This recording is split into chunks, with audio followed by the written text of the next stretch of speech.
What's the most twisted act ever committed in the DC universe? DC's rogues don't just steal the show, they destroy lives. From citywide destruction to forced cannibalism, these stories will leave you wondering, how far is too far?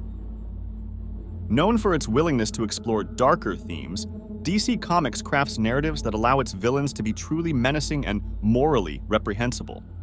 Instead of sticking to simple schemes like planting bombs or concocting cartoonish plots, DC villains often commit acts so vile they leave a lasting mark on both characters and readers.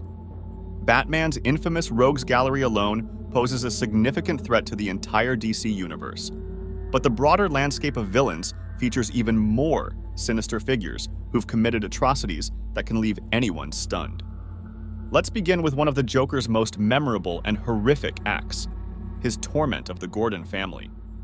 The Joker's reign of terror within DC Comics could fill an entire list of unforgivable moments, but this particular instance stands out as one of the worst. So infamous is this event that The Killing Joke, initially a standalone story, was canonized simply because the Joker's unrelenting cruelty was impossible to ignore. The ordeal begins when the Joker ambushes Barbara Gordon, shooting her through the abdomen and spine, effectively ending her career as Batgirl and leaving her paralyzed. But his malice doesn't stop there. He strips Barbara naked, takes photographs of her in this vulnerable state, and uses them to torment her father, Commissioner Gordon, during a sadistic psychological attack. These heinous acts were all part of a twisted attempt to prove that even the best people could be pushed to evil after just one terrible day. While Jim Gordon didn't succumb, the ordeal left deep emotional scars on both him and his daughter that would haunt them forever. Do you recall the time the Penguin destroyed a chef's life? Oswald Cobblepot, famously plagued by his inferiority complex, let his insecurities drive him to shocking cruelty.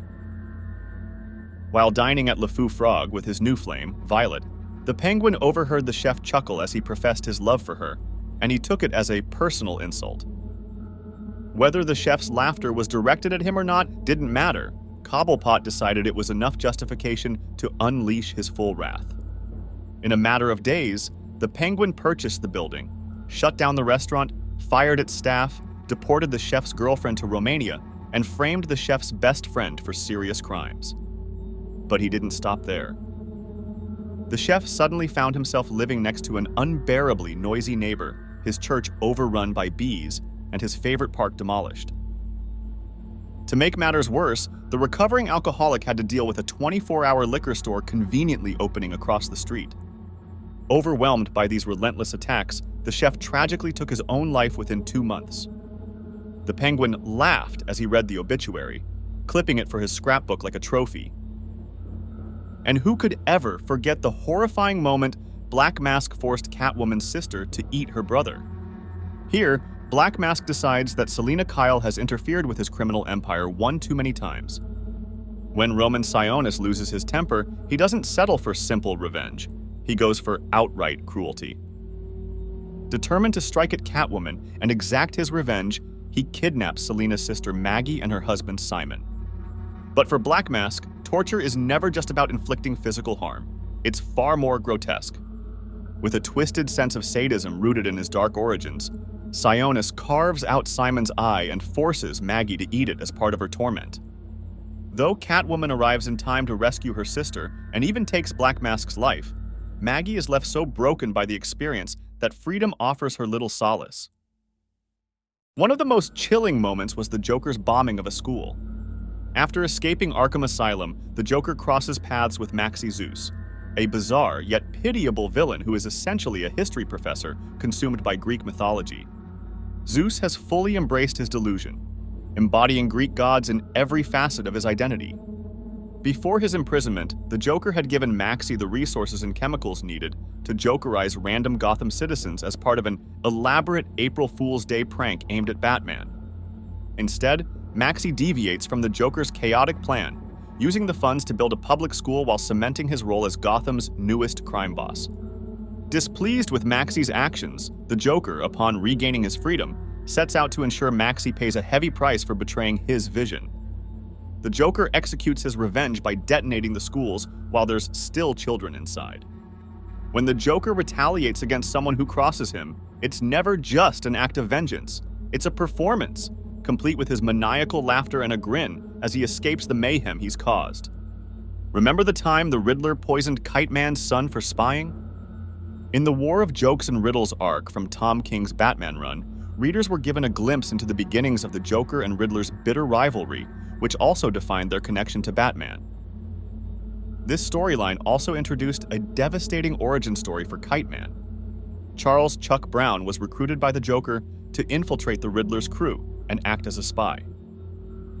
However, Edward Nygma immediately saw through Chuck's deception and set out to deliver a cruel and calculated punishment. To exact his revenge, the Riddler poisoned the string of a kite that Chuck's young son was flying, ultimately hospitalizing and killing the boy. For the Riddler, this wasn't just a warning. It was a twisted game and a riddle wrapped in cruelty, all at the expense of an innocent child's life. The loss of his son drove Chuck into a spiral of grief and rage, inspiring him to reinvent himself as Kite Man, determined to take down the Riddler. Even his infamous "Hell yeah" catchphrase is a tribute to his son, who believed he was dying as punishment for saying a bad word that would send him to the other place. And who could forget the time Harley Quinn bombed some children? Much like her longtime partner Poison Ivy, Harley Quinn's journey toward redemption becomes harder to accept when people recall the terrible things she's done as a villain. One of those atrocities involved planting a software update in video games that turned the devices into bombs, set to detonate in the hands of unsuspecting Gothamites on the same night, many of whom were kids. DC has never shied away from acknowledging how challenging it is to present Harley as a hero given her dark history, which is why even the Justice League remains wary of her. While most modern stories highlight Harley's quirky personality and her efforts to change as a way to win over audiences, it's harder to root for her when you remember she has taken innocent lives without a shred of remorse. Then there was Bane killing Alfred in front of Damian Wayne. In the City of Bane storyline from Tom King's Batman run, Bane cemented his status as the villain who truly broke Batman by taking control of Gotham City. With Bruce Wayne missing and the city under his iron grip, Bane warned that any Bat family member who set foot in Gotham would lead to the execution of his hostage, Alfred Pennyworth.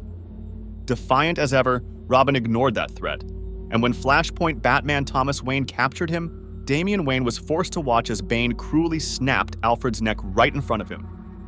This wasn't the first time Alfred's life had been in peril, so it was understandable that Robin, and even the readers, underestimated the gravity of Bane's threat.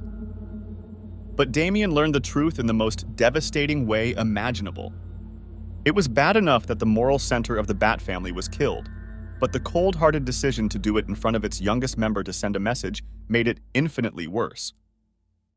Or how about the time the Joker convinced Robin's mother to betray Jason Todd before beating and killing him? Jason Todd's murder is often cited as one of the Joker's most despicable acts against Batman, but the details are far more horrifying than many remember. The tragedy begins when Jason discovers that the woman he believed to be his mother all his life isn't actually related to him. His real mother, Dr. Sheila Haywood, is working at a medical relief camp in Ethiopia. Eager to meet her, Jason travels to Addis Ababa, only to be beaten there by the Joker. Using his manipulative genius, the Joker blackmails Sheila into betraying her own son, delivering Jason into the hands of the Clown Prince of Crime. In a brutal display, the Joker savagely beats Jason with a crowbar before leaving him and Sheila chained inside a warehouse. To finish the job, the Joker sets off an explosive, destroying the building as Batman arrives too late to save them. The Joker thrives on piling cruelty atop cruelty, turning every act of violence into a devastating spectacle. This particular scheme remains one of his most elaborate and unforgivable crimes in DC Comics history. What are your thoughts on which DC villains committed the most heinous and sick acts? Let me know by sharing them in the comments below.